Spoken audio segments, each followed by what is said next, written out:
தமிழக முதல்வரின் விரிவான காப்பீட்டுத் திட்டத்தால் சென்னை அரசு பொது மருத்துவமனைக்கு வருவாய் அதிகரித்துள்ளதாக மருத்துவமனையின் முதல்வர் கனகசபை தெரிவித்துள்ளார். சென்னை ராஜீவ்காந்தி பொது மருத்துவமனையில் உலக செவிலியர் தினம் கொண்டாடப்பட்டது.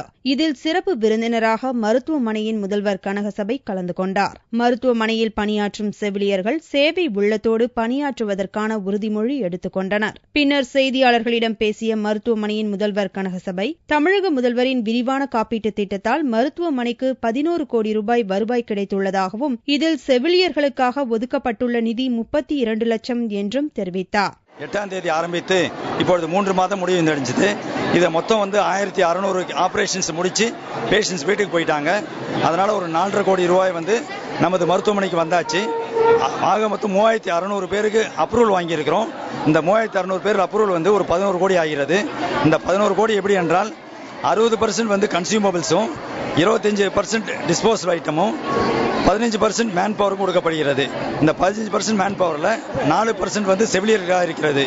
இந்த 4% 32 லட்சம் ஆகிறது. இந்த 32 லட்சமும் செவிலியரைக்கும் அந்த ஆபரேட்டிங் டீமுக்கும் போய் சேரும்.